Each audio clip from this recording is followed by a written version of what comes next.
যুদ্ধবিরতি পুনরায় কার্যকর রাখার ঘোষণা দিয়েও গাজায় নতুন হামলা চালিয়েছে ইসরায়েল। সর্বশেষ এই হামলায় 2 জন নিহত হয়েছেন। এর আগে মঙ্গলবার রাতের হামলায় নিহত হয়েছিলেন শতাধিক মানুষ। তাদের অধিকাংশই নারী ও শিশু। এমন অবস্থায় শান্তি প্রচেষ্টাকে হাতছাড়া না করতে সব পক্ষের প্রতি আহ্বান জানিয়েছে জাতিসংঘ। এক প্রতিবেদনে এই তথ্য জানিয়েছে সংবাদ মাধ্যম আল জাজিরা।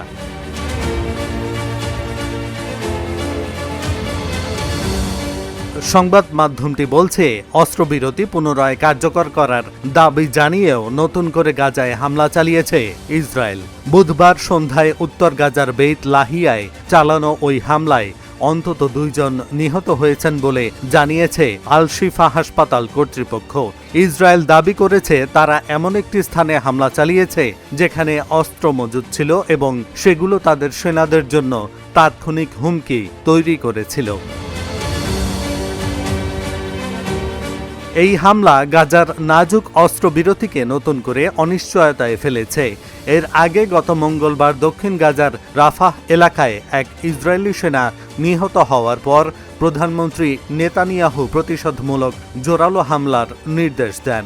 গাজার স্বাস্থ্য মন্ত্রণালয়ের হিসেবে ওই হামলায় 104 জন নিহত হয়েছেন, যাদের অধিকাংশই নারী ও শিশু।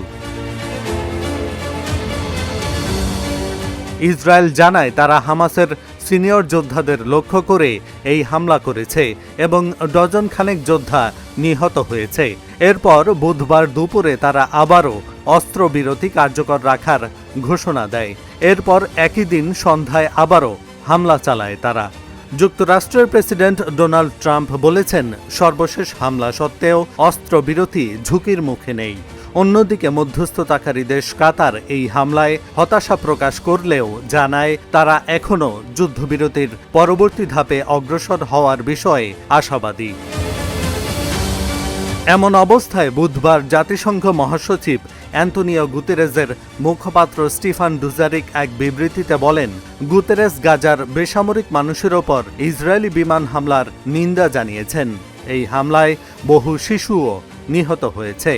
জাতিসংঘের মানবাধিকার প্রধান ভলকার তুর্ক বলেন, এত বিপুল সংখ্যক হতাহতের খবর ভয়াবহ।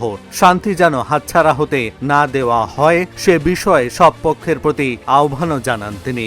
একই আহ্বান জানিয়েছে যুক্তরাজ্য, জার্মানি ও ইউরোপীয় ইউনিয়নও। এহসানুল হক, ঢাকা জার্নাল।